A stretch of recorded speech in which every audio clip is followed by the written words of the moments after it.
وحید کی بدنیتی اور لالچ کو ابرار احمد کے گھرانے نے بڑے ظرف کے ساتھ برداشت کیا ہے۔ وہ بڑی انصاف پسند خاتون تھی اور اتنی ناواقف حال بھی نہیں تھی، مگر آفتاب کے پاس اب وحید بھائی کے لیے بڑی گنجائش نکلتی آ رہی تھی۔ وحید بھائی اتنے برے نہیں ہیں، اس کی اچھائی کی کوئی ایک مثال ہو تو بتا دو، اماں بیزاری سے کہتے ہوئے بیڈ سے اٹھ کر کھڑی ہو گئیں۔ ہم انہیں ٹھیک طرح سے سمجھ نہیں سکے، وہ بیچارے تو خود پریشان ہیں۔ اب تم نے ٹھیکہ تو اٹھا لیا ہے ان کی پریشانی دور کرنے کا، اپنی تو نہ کر سکے، چلو ان کی دور کر دو۔ وہ تلخی سے کہتی ہوئی کمرے سے باہر چلی گئیں۔ انہیں وحید کا ساتھ دینے پر آفتاب پر بھی غصہ آیا تھا۔ آپ کیوں مخالفت کر رہی ہیں وحید بھائی کی؟ وہ ان کے پیچھے باہر آیا۔ اگر اپنی خوشی کے لیے کچھ کرنا چاہتے ہیں تو کرنے دیں، ثانیہ کے گھر والوں کو مجبور تو نہیں کیا ہے۔ اگر وہ اپنی مرضی سے راضی ہو رہے ہیں تو ہمارے لیے تو یہ خوشی کی بات ہے۔ وہ فریج سے گوشت نکال کر باہر رکھ رہی تھیں۔ آفتاب کی طرف سے دی جانے والی صفائی ان کے نزدیک کوئی معنی نہیں رکھتی تھی۔ سارا کھیل وحید کا سیٹ کیا ہوا ہے، تم اس کی مٹھی میں ہو ہی۔ اب وہ دوسری جادوگرنی جیسی شکل والی ثانیہ کی ممانی مل گئی ہے اس کے ساتھ۔ خدا ہی رحم کرے اس بچی کے حال پر۔ پریشان ہونے کے باوجود آفتاب کو ہنسی آ گئی، وہ اور بھی چڑھنے لگی۔ ہنسنے کی بات نہیں، پتہ نہیں کیا کھچڑی پک رہی ہے تم لوگوں کے درمیان۔ مجھے تو بہت ہی خوف آ رہا ہے، کل وہ یہاں 2 گھنٹے بیٹھ کر آخر کیا باتیں کر کے گئی ہے؟ مجھے سچ سچ بتا دو۔ وہ بہت سنجیدگی سے پوچھ رہی تھی۔ وہ وحید بھائی سے ملنے آئی تھی، میں تو دعا سلام کر کے اسٹور پر بیٹھ گیا تھا، ادھر ادھر کی باتیں کر کے واپس چلی گئی ہوں گی۔ آپ کیوں نہیں ڈرائنگ روم میں جا کر بیٹھیں؟ آفتاب کے پاس کوئی ٹھوس معلومات تو تھی نہیں، الٹا انہی کی بے رخی یاد آ گئی۔ مجھے کوئی ضرورت نہیں تھی وہاں بیٹھنے کی، اور دوسرے وحید خود بھی نہیں چاہ رہا تھا کہ میں وہاں آؤں۔ مجھے خاص طور پر کہہ کر گیا تھا کہ میں یہاں آرام کروں، تو کیا میں اتنا بھی نہیں سمجھ سکتی؟ آفتاب کی آنکھوں میں الجھن تیرنے لگی۔ وحید بھائی نے خود منع کیا تھا آپ کو؟ ہاں تو کیا میں جھوٹ بول رہی ہوں؟ وہ باہر کرسی پر آ بیٹھیں۔ ضرور کوئی ایسی بات کی ہے ان دونوں نے جو رازداری کی تھی۔ وہ پر یقین تھیں، اس بار آفتاب ان کی تردید بھی نہیں کر سکا۔ اماں لاکھ بے غرض اور اکتائی ہوئی محسوس ہوتی، مگر تجربہ کار نگاہ رکھتی تھیں۔ اگر انہیں وحید بھائی اور ثانیہ کی ممانی کی ملاقات مشکوک لگ رہی تھی تو شاید وحید بھائی آئیں گے تو پوچھ لوں گا، آپ کو کوئی صاف بیڈ شیٹ پتہ ہو تو دے دیجیے۔ اس مسئلہ کو فی الحال ایک طرف کر کے اس نے اپنی پریشانی کو یاد کیا۔ اماں کو گھر کی چیزوں کی کوئی ایسی خاص خیر خبر نہیں رہتی تھی، ان کے اپنے کپڑے تک بینا ہی کے سپرد تھے۔ خریداری، سلائی، دھلائی، استری، انہیں اس طرح کی فکریں چھوڑے ہوئے بھی سالوں گزر چکے تھے۔ آفتاب نے خود ہی وارڈروب کے خانے سے استری شدہ بیڈ شیٹ ڈھونڈ نکالی۔ اس کی معذوری اسے جھکنے اور تیزی سے کام نہیں کرنے دیتی تھی۔ تھوڑی ہی دیر میں اس کا سانس پھولنے لگتا تھا، اوپر سے کمرے کی دھول مٹی۔ وہ تھوڑی دیر تو دیکھے گئیں، دل بہت برا ہو رہا تھا مگر مصلحتاً ضبط کیے رہیں۔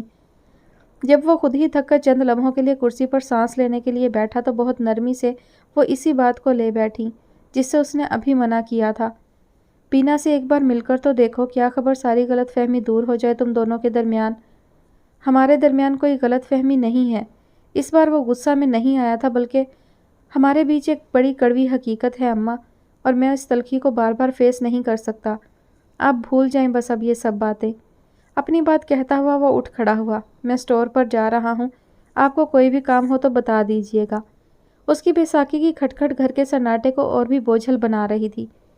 خوشگوار ہنگامے میں ڈوبا ہوا وہ ماحول جیسے اب کسی خواب کا حصہ بنتا جا رہا تھا۔ فرحت آپا نے آتے ہی جس گرم جوشی سے سجاد کو گلے لگایا تھا وہی کافی چونکا دینے والا تھا۔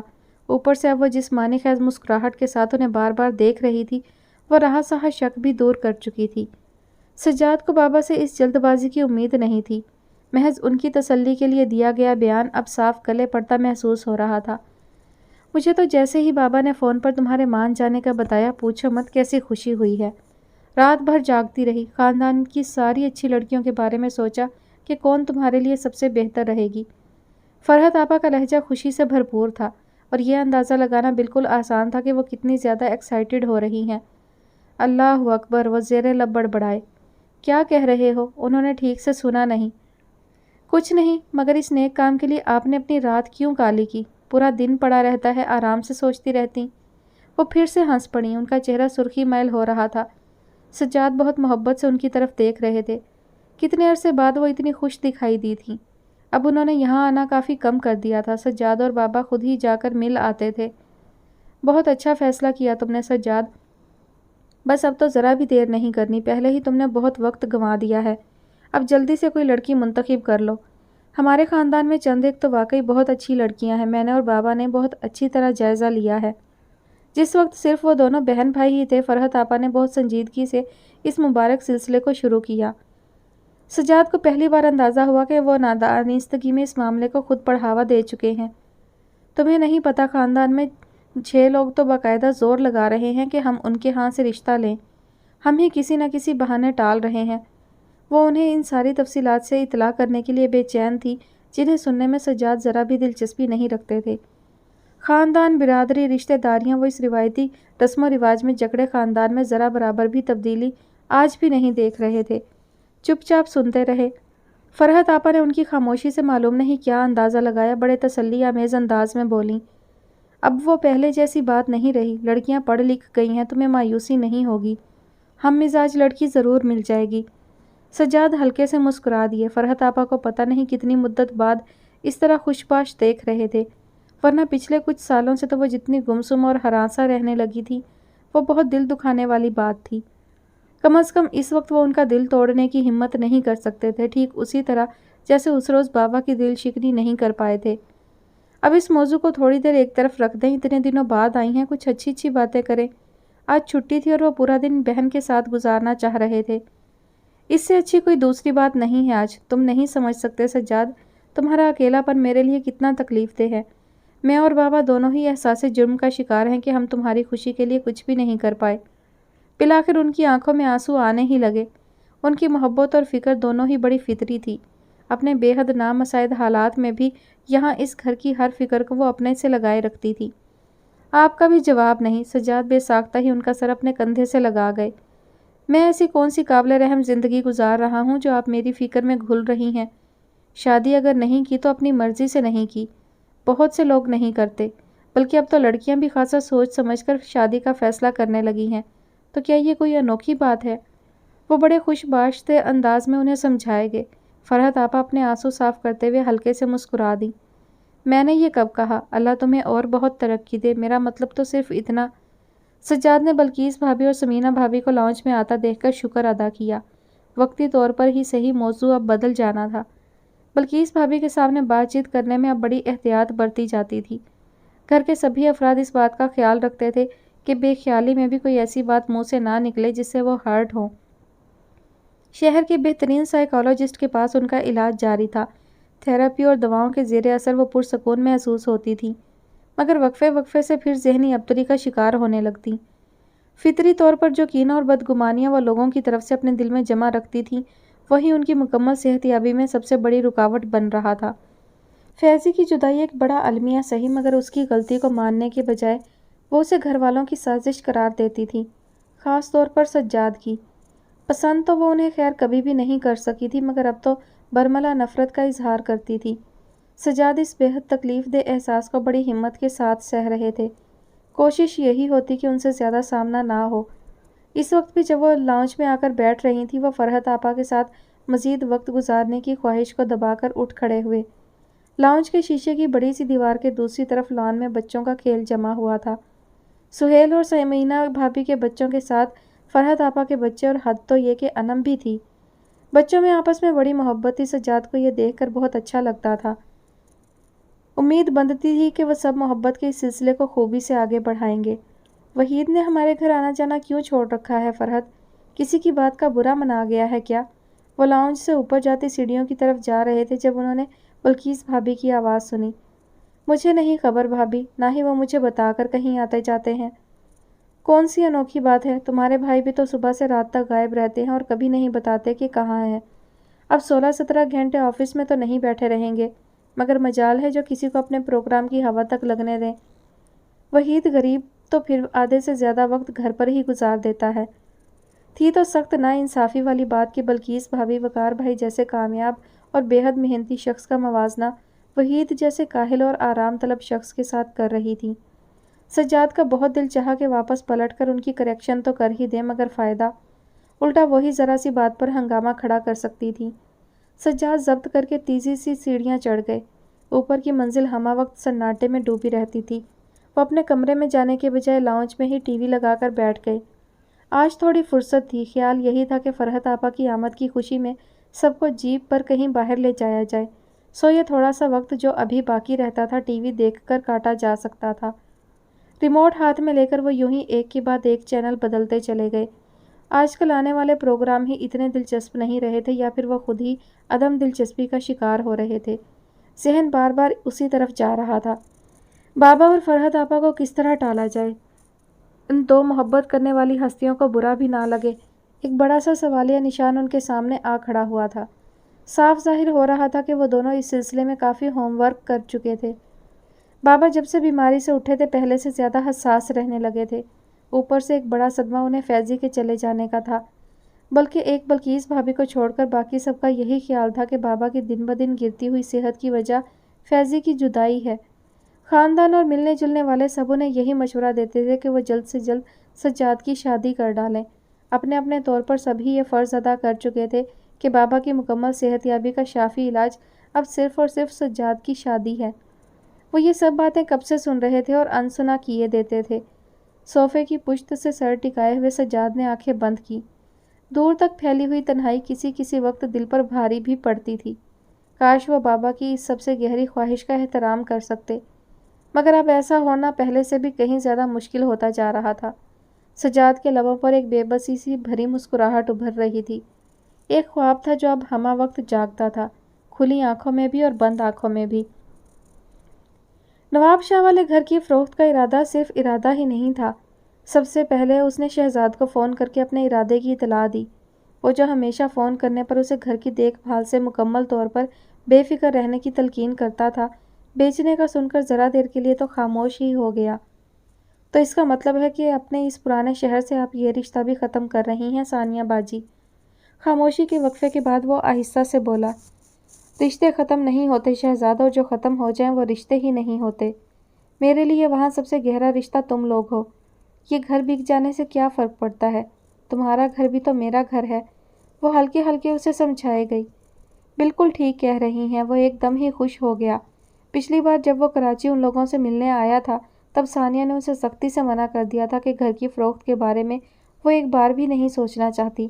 اب جب وہ یہ ارادہ کر چکی تھی تو شہزاد اپنی حیرانگی کا اظہار کیے بغیر نہیں رہ سکا۔ ثانیہ نے یوں ہی گول مول سے دو چار جواز تراش لیے۔ جمیل ماموں کی طبیعت کا خاص طور پر ذکر کرنا مناسب نہیں سمجھا۔ شہزاد طبیعتاً بھی کسی بات کو کریدنے والا نہیں تھا۔ جلد ہی اس بارے میں کوئی بات بتانے کے وعدے کے ساتھ اس نے فون بند کر دیا۔ ثانیہ نے اپنا سیل فون بند کر کے میز پر رکھا۔ فرح نے سامنے کھلے مانیٹر سے نگاہ اٹھا کر اس کی طرف دیکھا۔ آج کل وہ جیسے ہر وقت ہی کسی سوچ میں گم محسوس ہوتی تھی۔ فرح مکمل طور پر واقف حال رہتی تھی۔ ماموں کی بیماری، ممانے کی کرم نوازی، کچھ بھی اس سے چھپا نہیں رہتا تھا۔ ثانیہ کو لگتا تھا کہ وہ اس سے کچھ بھی نہیں چھپا سکتی، اگر چھپانا چاہے تب بھی۔ فرح اس کی شکل دیکھ کر جان جاتی کہ کوئی بات تو ضرور ہے۔ اب زیادہ سوچ میں مت پڑو، ایک فیصلہ کر لیا ہے تو ٹھیک ہی ہوگا۔ فرح کو پتا تھا وہ گھر کے بارے میں کتنی جذباتی ہے، اسے ایسا ہی لگا۔ ثانیہ نے چونک کر اس کی طرف دیکھا۔ میں گھر کے بارے میں نہیں سوچ رہی فرح، گھر آج نہیں تو کل بکنا ہی تھا۔ مجھے تو ممانی کا رویہ پریشان کیے ہوئے ہے۔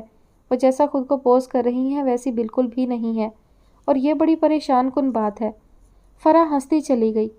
جواب نہیں تمہارا، بجائے اس کے کہ اللہ کا شکر ادا کرو تم نے نئی پریشانی ڈھونڈ لی اپنے لیے۔ اصل بات یہ ہے کہ تمہیں پریشان رہنے کی عادت ہو گئی ہے، سازگار حالات سوٹ نہیں کر رہے۔ ثانیہ نے خفگی سے اسے دیکھا۔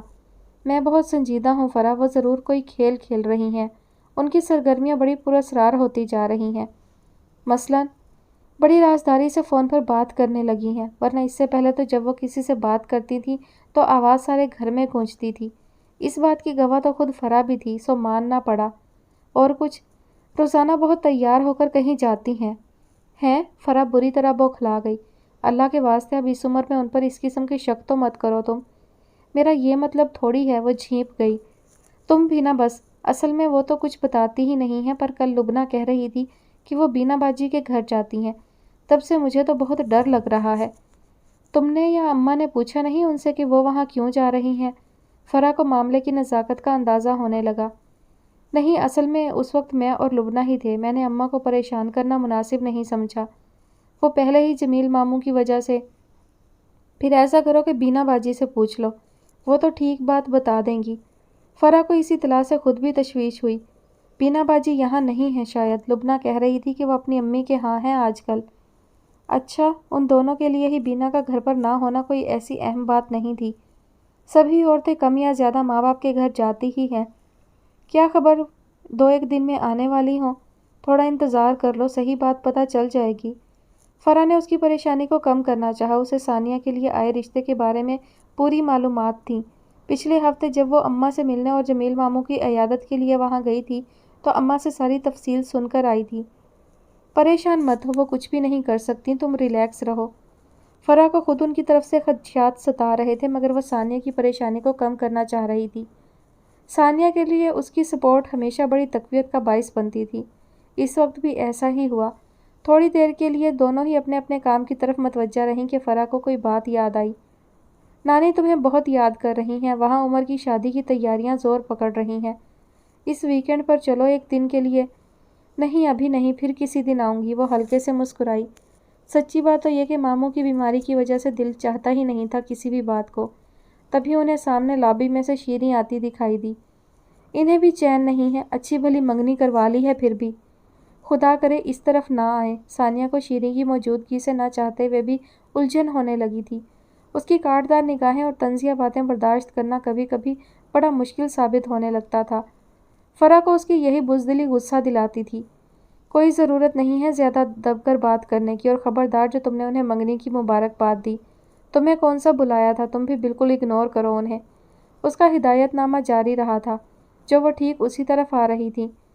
کیا ہو رہا ہے؟ ظاہر ہے کام۔ فرح نے صرف ایک بار اس کی طرف دیکھا اور دوبارہ سامنے رکھے مانیٹر کی طرف متوجہ ہو گئی۔ سجاد بھائی اپنے چیمبر میں ہیں، بین السطور یہی پیغام تھا کہ وہ یہاں سے جا سکتی ہیں۔ مجھے پتہ ہے سجاد کے بارے میں، مجھے ہر وقت خبر رہتی ہے کہ وہ کہاں ہے اور کیا کر رہا ہے۔ سجاد کے بارے میں وہ ہمیشہ اسی طرح استحقاق سے بات کرتی تھی۔ اچھی بات ہے، آپ کے دوست ہیں، آپ کو ان کی خیر خبر رکھنی بھی چاہیے۔ آپ کو بلایا ہے، ایک آفس اٹینڈنٹ نے کمرے میں جھانکتے ہوئے فرح کو اطلاع دی تو وہ فوراً ہی کھڑی ہو گئی۔ اس کا خیال تھا کہ شیریں بھی اس رسمی سی ملاقات کو ختم کر کے اس کے ساتھ ہی باہر نکل آئیں گی، مگر ایسا نہیں تھا۔ مجھے نہیں پتا تھا کہ تم میری بات کا اتنا برا مناؤ گی کہ سجاد تک شکایت پہنچاؤ گی۔ ثانیہ کی پوری توجہ اپنے کام کی طرف تھی جب اس نے انہیں سرد لہجے میں کہتے ہوئے سنا۔ میں؟ اس نے ذہن پر تھوڑا سا زور ڈال کر سوچنا چاہا کہ ان کا اشارہ کس طرف ہے۔ ایکٹنگ اچھی کرتی ہو، وہ تلخی سے ہنسی۔ ثانیہ ابھی بھی حیرت سے ان کی طرف دیکھ رہی تھی۔ یہ جو اتنا لمبا شکایت نامہ لے کر وہ میرے پاس آیا تھا، اس کے پیچھے تمہارا ہی ہاتھ تھا۔ کیا سمجھتی ہو تم ان گھٹیا طریقوں سے ہمارے درمیان تلخی پیدا کرنے میں کامیاب ہو جاؤ گی؟ اپنی بات کہتے کہتے وہ ذرا رکی۔ ثانیہ ساکت نگاہوں سے اس کی طرف دیکھ رہی تھی۔ شیریں کی آنکھوں میں بڑی ناقابل برداشت سی چمک تھی، ایسی چمک جو سامنے والے کو کہیں اندر تک گھائل کر سکتی تھی۔ اپنی اوقات میں رہو ثانیہ، جو خواب تم دیکھ رہی ہو وہ بس خواب ہی رہے گا۔ سجاد ناقابل رسائی ہے، اسے مجھ جیسی با اختیار عورت نہیں پا سکی، تمہاری تو حیثیت ہی کیا۔ اس کی مہربانیوں سے غلط فہمی کا شکار مت ہو، وہ ہمیشہ سے بڑا غریب پرور ہے، لوگوں پر رحم کھانے کا عادی۔ وہ ثانیہ کے بالکل قریب کھڑی ہوئی تھی، اس کی آواز بہت نیچی تھی اور لہجہ بے حد سرد۔ توہین کے احساس میں بے حد شدت تھی، بہت جتن کر کے جمع کی ہوئی ساری ہمت ثانیہ کو بالکل ہی زائل ہوتی محسوس ہوئی۔ اور کیا وہ ہمیشہ اس عورت کے ہاتھوں جسے خدا نے بے پناہ نوازا تھا محض اس لیے ذلیل ہوتی رہے گی کہ وہ اس سے شدید اور بے جا حسد میں مبتلا ہے؟ ڈوبتے دل کے ساتھ اس نے صرف یہی سوچا۔ شیریں جا چکی تھی، فرح آئی تو اس کے اترے ہوئے چہرے کو دیکھتے ہی ساری بات اس کی سمجھ میں آ گئی۔ تم اتنی احمق کیوں ہو ثانیہ؟ ویسے تو بڑی باہمت ہونے کا دعویٰ کرتی ہو، اور یہ شیریں، ان کے گھٹیا رویے کا کوئی جواب نہیں ہے تمہارے پاس؟ وہ بنا کوئی تفصیل پوچھے الٹا اسی پر خفا ہوتی رہی، اور جب وہ خاموش ہوئی تو ثانیہ نے بہت دیر سے جھکا ہوا سر اٹھا کر اس کی طرف دیکھا۔ غلطی شیریں سے زیادہ سجاد صاحب کی ہے فرح، غلط ان کا رویہ ہے۔ وہ کیوں شیریں کو اس طرح تاثر دیتے ہیں جیسے وہ… شرمندہ سی ہو کر اس نے بات ادھوری چھوڑ دی۔ انہوں نے ایسا کوئی تاثر نہیں دیا، شیریں خود ناکام رہی ہیں، اسی لیے اپنا غصہ تم پر نکالتی ہیں۔ تمہیں ہرٹ کرنے کے لیے ہی انہوں نے تمہیں اپنی منگنی پر بھی… بھاڑ میں گئی ان کی منگنی، وہ اپنا ضبط کھونے لگی۔ ہر ایک کو کیوں یہ غم ستا رہا ہے کہ میں اس سعادت سے محروم رہ گئی ہوں؟ کیا ضرورت تھی سجاد صاحب کو شیریں کے پاس جا کر یہ شکایت کرنے کی؟ حالانکہ اس روز میں نے انہیں سختی سے منع بھی کیا تھا۔ اس کی افسردگی غصے میں بدل رہی تھی۔ فرح کے لبوں پر اس ٹینشن بھرے ماحول میں بھی ایک بڑی پیاری سی مسکراہٹ ابھری۔ اچھا، یہ کب کا واقعہ ہے؟ تم نے بتایا ہی نہیں تھا کہ تمہارے اور سجاد بھائی کے درمیان ذاتی معاملات پر بھی گفتگو ہوتی ہے۔ خلاف توقع نہ وہ جھیپی نہ جھنجھلائی، چند لمحے خاموش سی نگاہوں سے فرح کو دیکھی گئی اور پھر بڑے پرسکون لہجے میں بولی، ان کے اور میرے درمیان جو کچھ بھی ہے اس پر میں سخت شرمندہ ہوں، اور اب آج کے بعد تم میں سے کسی کو بھی اس بارے میں کچھ بھی کہنے کا کوئی موقع نہیں ملے گا۔ اس کے لہجے میں کچھ تو خاص تھا۔ فرح نے پریشان سی نگاہوں سے اس کی طرف دیکھا، مگر وہ سامنے رکھے کاغذوں پر اس طرح نگاہ جما کر بیٹھی تھی جیسے پتھر کی ہو چکی ہو۔ سجاد کو آفس آنے میں آج خلاف معمول تھوڑی دیر ہوئی تھی۔ بابا نے صبح ناشتے پر اپنے کمرے میں بلوایا تھا، انہیں کچھ ضروری باتیں کرنی تھی۔ سجاد، سہیل، وقار تینوں ہی بھائی آج ذرا تاخیر سے اپنے اپنے آفس روانہ ہوئے تھے۔ گاڑی پارکنگ ایریا میں کھڑی کر کے جب وہ تیز قدموں سے آفس میں داخل ہوئے تب تک سبھی لوگ آ چکے تھے۔ ایک خوشگوار سی مسکراہٹ کے ساتھ وہ ارد گرد سلام کا جواب دیتے اپنے چیمبر کی طرف بڑھ رہے تھے۔ تبھی کھلے ہوئے دروازے سے ان کی نگاہ اس کمرے کے اندر پڑی جہاں فرح اور ثانیہ بیٹھتی تھیں۔ آج فرح کے ساتھ والی سیٹ خالی تھی۔ خیریت تو ہے؟ آج تمہاری دوست نہیں آئی؟ وہ دروازے میں رک کر فرح سے پوچھ رہے تھے۔ معلوم نہیں سجاد بھائی، کتنی بار فون کر چکی ہوں مگر اس کا موبائل بند ہے اور گھر کا فون تو کئی دن سے خراب پڑا ہے۔ فرح خود جب سے آئی تھی ثانیہ کی فکر میں بیٹھی تھی۔ اچھا، وہ کچھ فکر مند سے ہوئے۔ کوئی اور نمبر نہیں ہے تمہارے پاس ان کے ہاں کانٹیکٹ کرنے کے لیے؟ نہیں، دوسرا تو کوئی نمبر نہیں ہے۔ فرح نے سجاد کو جواب دیتے ہوئے ان کے پیچھے کھڑے عمر کو گھور کر دیکھا جس کی معنی خیز مسکراہٹ گہری ہو رہی تھی۔ ان کے ماموں بھی تو بیمار تھے، کہیں ان کی طبیعت تو زیادہ خراب نہیں ہو گئی؟ ان کا دھیان قریب ترین وجہ پر گیا۔ جمیل ماموں؟ فرح نے ہلکے سے نفی میں سر ہلایا۔ بیمار تو ہیں لیکن پہلے سے بہتر ہے، میری کل ہی ان سے فون پر بات ہوئی تھی۔ ہم لوگ خود ہی چلے چلیں، ماموں کی عیادت بھی ہو جائے گی اور مس ثانیہ کے نہ آنے کی وجہ بھی پتہ چل جائے گی۔ عمر بڑی سنجیدگی کے ساتھ مشورہ دے رہا تھا۔ سجاد چونک کر اس کی طرف مڑے۔ وہ اس کی فنکارانہ صلاحیتوں سے واقف تھے مگر وہ اتنی بھرپور تابعداری کا مظاہرہ کر رہا تھا کہ اس کی نیت پر شک بھی نہیں کیا جا سکتا تھا۔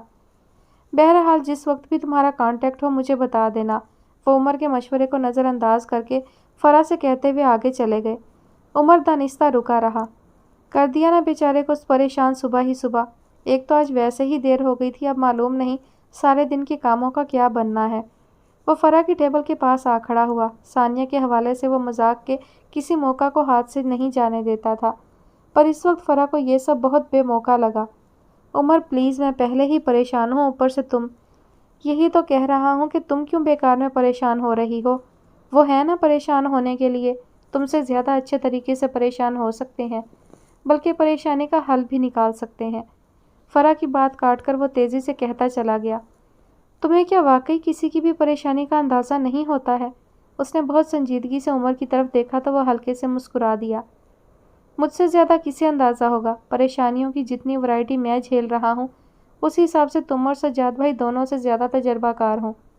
تمہاری پریشانیاں تمہارے اپنے ہاتھوں کی لائی ہوئی ہیں۔ جس دن سے فرح کو پتہ چلا تھا کہ وہ رحمت منزل چھوڑنے کا پروگرام بنا رہا ہے، وہ اس کے ساتھ سخت بے مروتی کے ساتھ پیش آ رہی تھی۔ عمر کی اسے منانے کی ساری کوششیں ناکام ہو رہی تھیں۔ پریشانیاں تو ہوتی ہی اپنی لائی ہوئی ہیں، یہ تو خوشیاں ہوتی ہیں جو قدرت خاموشی سے ہمیں عطا کر دیتی ہے۔ وہ ہلکے سے بولا، اس کے لہجے میں کچھ الگ سا تاثر تھا۔ کبھی کبھی ساری ناراضگی کے باوجود فرح کو عمر بڑا مظلوم سا محسوس ہونے لگتا تھا۔ آپ کو سر بلا رہے ہیں۔ آفس اٹینڈنٹ سجاد کا پیغام لیے کھڑا تھا۔ عمر مزید کچھ کہے بنا تیزی سے کمرے سے نکل گیا۔ فرح نے گہری سانس لیتے ہوئے ایک بار پھر ثانیہ کا نمبر ٹرائی کیا مگر بے سود۔ دھیان جمیل ماموں کی بیماری کی طرف جاتا تو تھا مگر فرح کو یقین ہو رہا تھا کہ گزشتہ روز شیریں کے ساتھ ہونے والی تلخی ثانیہ کے آج غائب ہونے کا سبب ہے۔ کل جس طرح شیریں سے ملنے کے بعد وہ اپسیٹ نظر آئی تھی وہ غیر معمولی بات تھی۔ عام طور پر وہ بڑے متوازن رویے کا مظاہرہ کرتی تھی، کسی بات سے تکلیف پہنچتی تو کچھ دیر کے لیے رنجیدہ دکھائی دیتی اور بس، لیکن کل وہ شدید غصے میں محسوس ہو رہی تھی۔ فرح تک سے اس نے زیادہ بات نہیں کی تھی اور پھر وہ کسی ضروری کام کا کہہ کر آفس ٹائم سے پہلے ہی چلی گئی تھی۔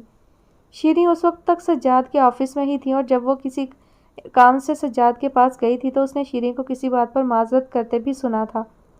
جو بھی ہوا مجھے اس پر افسوس ہے سجاد، میں آج کل بہت زیادہ چڑچڑی ہو رہی ہوں، شاید اور ناقابل برداشت بھی۔ بات کیا تھی فرح کو اندازہ نہیں ہوا۔ وہ ثانیہ کی وجہ سے پریشان تھی، کام کی بات کر کے فوراً ہی واپس آ گئی تھی، مگر اب دھیان رہ کر شیریں کی طرف جا رہا تھا۔ ثانیہ کے آج یوں اچانک غائب ہونے میں کہیں نہ کہیں اس کی کل والی ملاقات کا ہاتھ ضرور تھا۔ فرح کا یقین وقت گزرنے کے ساتھ ساتھ گہرا ہوتا رہا۔ دن بھر میں نہ جانے کتنی بار اس نے نمبر ٹرائی کیا، اور جب آفس ٹائم ختم ہونے کے بعد وہ پہلے ثانیہ کی طرف جانے کے خیال سے اٹھ رہی تھی تو گھر سے امی کا فون آ گیا۔ وہاں غیر متوقع طور پر مہمان آئے ہوئے تھے۔ ان کی تاکید تھی کہ وہ جلد سے جلد گھر پہنچے، نہ چاہتے ہوئے بھی اسے حامی بھرنی پڑی۔ جمیل ماموں کا گھر اور رحمت منزل دونوں ہی اتنی مخالف سمت میں واقع تھے کہ آفس ٹائم کے ان شدید رش والے اوقات میں وہ ثانیہ کی خیر خبر لے کر جلد گھر واپس نہیں پہنچ سکتی تھی۔ عمر سے کہا تو وہ بھی گریز کرنے لگا۔ ثانیہ کی ممانی ویسے ہی مجھ سے شدید ناراض ہیں، اس کے گھر جاؤں گا تو پتہ نہیں کس طرح پیش آئیں گی۔ دیا سے منگنی کر لینے کے بعد وہ ممانی کی گڈ بک میں سے بری طرح خارج ہو چکا تھا۔ فرح کو بھی اس کا جانا ٹھیک نہیں لگا۔ ٹھیک ہے، کیا پتہ کل ثانیہ آفس آ ہی جائے۔ گاڑی میں بیٹھنے سے پہلے جب وہ عمر سے کہہ رہی تھی، قریب کسی سے باتیں کرتے ہوئے سجاد نے بے ساختہ ہی فرح کی طرف دیکھا۔ آپ نے بلایا نازی آپا؟ دیا نے امی کے کمرے کا دروازہ تھوڑا سا کھولتے ہوئے اندر جھانکا۔ ادھر آؤ، باہر کیوں رک گئی؟ نازی ایک دم ہی خوش ہو گئی۔ توقع نہیں تھی کہ وہ سمی سے بلوانے پر اتنی سعادت مندی کا مظاہرہ کرے گی کہ اپنے گوشہ عافیت سے نکل کر یہاں تک آنے کی زحمت اٹھائے گی۔ شاید آج وہ اسے اور امی کو حیران کرنے کے موڈ میں تھی، سو نہ صرف اندر آ گئی بلکہ بیڈ پر پھیلے رنگ برنگے کپڑوں کو ایک طرف کرتے ہوئے بیٹھ بھی گئی۔ تمہارے کپڑے جو بھی سل چکے تھے وہ میں ٹیلر سے لیتی آئی ہوں، پہن کر دیکھ لینا، اور اس کے علاوہ یہ بھی آج ہی۔ نازی امی کے ساتھ ابھی ذرا دیر پہلے ہی بازار سے واپس آئی تھی۔ مصروفیت کا ایک نہ ختم ہونے والا سلسلہ تھا۔ دیا کے کپڑوں کا ڈھیر تھا جو سل رہا تھا یا کام بننے کے آخری مراحل میں تھا۔ امی نے تو بہت چاہا تھا کہ سلائی کا زیادہ کام خود نمٹا دیں، مگر نازی نے سختی سے منع کر دیا تھا۔ ایک تو وہ نہیں چاہتی تھی کہ امی پر کاموں کا بوجھ مزید بڑھے، اور دوسرے دیا جس طرح اچھے سے اچھے سلے کپڑوں میں بھی نقص نکالا کرتی تھی، اس کی زد سے وہ امی کو بچائے رکھنا چاہتی تھی۔ اتنا پیسہ سلائی میں ضائع ہو رہا ہے، میں سی دیتی تو کیا حرج تھا۔ امی کمرے میں آ رہی تھی، دیا کو پہلے سے ہی دیکھ کر خوش بھی ہوئیں، اور اسے کپڑوں کو چیک کرتے دیکھ کر انہیں پھر سے پیسوں کا ملال ستانے لگا۔ ایک طویل عرصے بعد نازی کو وہ پھر سے پہلے جیسی لگنے لگی تھی۔ ساری خفگیاں، سارے پچھتاوے بھلا کر دل و جان سے دیا کی شادی کی تیاریوں میں مصروف، کوئی کسر باقی نہ رہنے دینے کے ارادے کے باوجود وہ کوشش کرتی تھی کہ ان کے ہاتھ سے پیسہ فالتو طور پر ضائع نہ ہو۔ بشارت صاحب کے طے کردہ اس رشتے پر اب بظاہر انہیں کوئی اعتراض باقی نہیں رہا تھا۔ عمر کی شادی کے فوراً بعد رحمت منزل چھوڑنے کے وعدے نے انہیں بے حد مطمئن کیا ہوا تھا۔ اب تو نازی کو بھی لگنے لگا تھا کہ جو بھی ہوا اچھا ہوا، ورنہ دیا کی شادی کے لیے یہ پرمسرت اور اطمینان بھرا ماحول کہاں میسر آنا تھا۔ ٹھیک ہے، بس اتنے کپڑے کیوں بنائے جا رہی ہیں؟ مجھے کہاں پہن کر جانے ہیں؟ بیکار ہی پڑے رہیں گے۔ ہاتھ میں پکڑی شرٹ کو واپس بیڈ پر ڈالتے ہوئے دیا بیزاری کے ساتھ کہہ رہی تھی، اللہ نہ کرے جو بیکار پڑے رہیں، شروع کے دنوں میں سارے پہن لینا، آنا جانا لگا ہی رہتا ہے۔ امی کو اس کی بات اچھی نہیں لگی۔ کہاں آنا جانا ہوگا؟ وہیں اسی رحمت منزل میں؟ 2 فلور نیچے اتر گئے یا 1 فلور اوپر چڑھ گئے؟ ان لوگوں کا تو سارا حلقہ ہے باب وہیں ہے۔ نازی بکھرے ہوئے کپڑوں کو تہہ کر کے الماری میں رکھ رہی تھی۔ دیا کے بے تکے اعتراضات پر اب تو ہنسی آنے لگی، مگر مصیبت تو یہ تھی کہ ہنسا بھی نہیں جا سکتا تھا، وہ اور برا منا جاتی۔ عمر نے وعدہ کیا ہے نا کہ وہ بہت جلد کوئی بڑا گھر لے لے گا، پھر کیوں بیکار کی ٹینشن لے رہی ہو؟ امی اب اس کی ہاں میں ہاں ملانے سے گریز کرنے لگی تھی۔ صاف محسوس ہوتا تھا کہ انہیں عمر کے وعدے پر اعتبار آ چکا ہے۔ سب بعد کی باتیں ہیں، آپ کو ان ہوائی وعدوں پر یقین آ سکتا ہے، مجھے نہیں۔ فیضان جیسا لڑکا تو نینی کو ڈھنگ کے گھر میں رکھ نہ سکا، یہ جو اس کے خاندانی ملازم ہیں ضرور ہی ایسا کچھ کر دکھائیں گے۔ اس کے لہجے میں عمر کے لیے بات کرتے ہوئے ایسی چبھتی ہوئی تحقیر ہوتی تھی جیسے ہمیشہ نظر انداز کر دیا جاتا تھا۔ معلوم نہیں یہ رویہ خود دیا کے لیے مستقبل میں کتنی الجھنیں پیدا کرنے والا تھا۔ نازی نے بے اختیار ہی سوچا، فیضان کے بارے میں ہم دھوکہ کھا گئے، غلطی اس کی نہیں ہماری ہے۔ مزید کام تمہارے ابا کی جلد بازی نے بگاڑا۔ اگر پہلے ہی لڑکی کے نام کوئی مکان وغیرہ کروا لیتے تو نینی کو پریشانیاں نہیں اٹھانی پڑتی۔ دوسرے فیضان کے خاندان والے بھی اتنے سخت دل ہوں گے، مجھے یہ امید نہیں تھی۔ بیٹیوں کے بارے میں ان کی خود غرضی بھی جھلکتی تھی، پھر بھی یہاں کے مقابلے میں وہ متوازن تجزیہ ضرور کر رہی تھی۔